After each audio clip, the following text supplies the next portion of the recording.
هاد السيد اتصلت به واحد المراه وقالت ليه بغيت نتشاور معك في واحد الموضوع، والموضوع الشيطان براسو ما فهم والو. سمعوا واحد السيده تواصلت معنا قالت لي الله يجزيك بخير يا شيخ، بغيت نسولك واحد السؤال.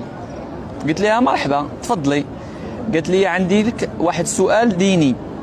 قلت لها سولي اهل الذكر واهل الدين التخصص ديالهم في الدين. قالت لي عافاك نتايا ما شاء الله وهذه وهذه وهذه، بغيت نسولك. قلت لها يلا سولي. قلت ربما يكون شي سؤال بسيط ونجاوبوا عليها ونكسبوا معها الاجر.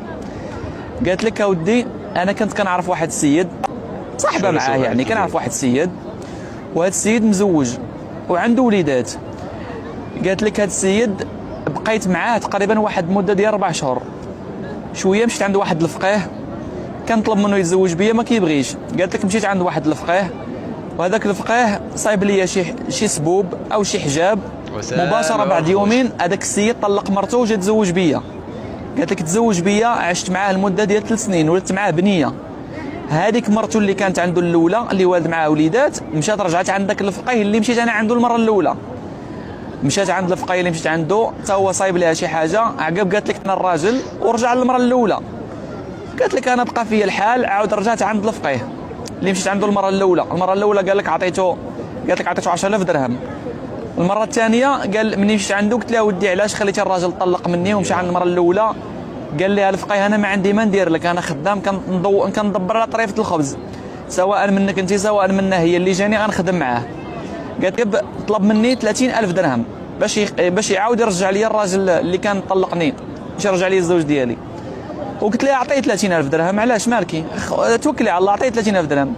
قالت لك انا 30000 درهم ما عنديش وما عرفتش شنو غادي ندير باش ندبر 30000 درهم، بغيت ناخذ كريدي ولكن قالوا لي بان الكريدي راه فيه الربا حرام. دابا قالوا لي قالوا لي بان راه الربا فيه الربا حرام، وسمعت كيقولوا بان واش هذا الكريدي هذا الا كان للضروره ممكن ناخذه. ودابا الله يجزيك بخير واش ناخذ هذا الكريدي ولا ما ناخذوش؟